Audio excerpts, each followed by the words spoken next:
पंजाब की सियासत में इन दिनों एक बार फिर हलचल तेज हो गई है और गलियारों में सबसे बड़ी चर्चा यही है कि क्या शिरोमणि अकाली दल के दोनों गुट फिर से एक होने जा रहे हैं। इस चर्चा को उस समय और हवा मिल गई जब मंगलवार को अकाली दल के बागी धड़े के नेता प्रेम सिंह चंदूमाजरा और सुरजीत सिंह रखड़ा की मुलाकात बिक्रम सिंह मजीठिया से चंडीगढ़ की अदालत में हुई।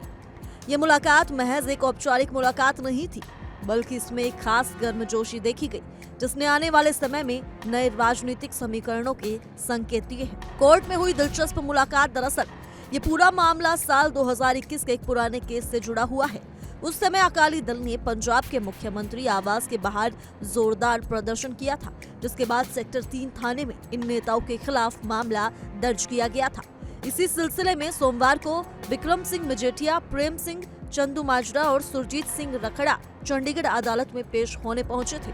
जैसे ही प्रेम सिंह चंदूमाजरा की नजर मजीठिया पर पड़ी, उन्होंने बड़े ही अपनेपन के साथ कहा, आओ जी माजिद जरनेल साहब। इस अभिवादन के बाद दोनों नेता एक तरफ कोने में चले गए और काफी देर तक गुफ्तगू करते रहे। कुछ देर बाद सुरजीत सिंह रखड़ा भी उनके साथ चर्चा में शामिल हो गए। तीनों नेताओं के बीच हुई इस लंबी बातचीत ने सियासी पंडितों को ये सोचने पर मजबूर कर दिया है कि क्या पर्दे के पीछे सुलह की कोई बड़ी स्क्रिप्ट लिखी जा रही है। बगावत और एकता की कोशिशें गौरतलब हैं कि प्रेम सिंह चंदूमाजरा और सुरजीत सिंह रखड़ा ने सुखबीर सिंह बादल के नेतृत्व पर सवाल उठाते हुए बगावत कर दी थी और अपना अलग दल शिरोमणि अकाली दल बना लिया था। वहीं बिक्रम सिंह मजीठिया, जो हाल ही में आय से अधिक संपत्ति के मामले में जमानत पर बाहर आए हैं, उन्होंने जेल से निकलते ही ये साफ कर दिया था कि उनकी प्राथमिकता पार्टी के पुराने और नाराज साथियों को फिर से एक मंच पर लाने की होगी।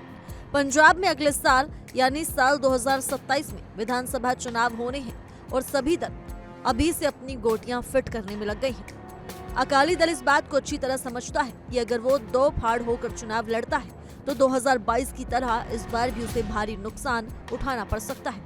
पार्टी को बिगड़ने से बचाने और अपनी खोई हुई साख वापस पाने के लिए रूठे हुए नेताओं को मनाना बेहद जरूरी है। यही वजह है कि अकाली दल अब नए चेहरों की तलाश के साथ साथ पुराने दिग्गजों को भी वापस जोड़ने की कवायद में जुट गया है। तो फिलहाल के लिए इस रिपोर्ट में सिर्फ इतना ही। और बड़ी खबरों के लिए जुड़े रहिए इंडिया डेली पंजाब हरियाणा के साथ। देखिए इंडिया डेली 24/7 अब आपकी स्मार्ट टीवी पर। इंडिया डेली मौजूद है सभी डिजिटल प्लेटफॉर्म पर लाइव और लगातार। इंडिया डेली 24/7 हर दिन राष्ट्र को समर्पित।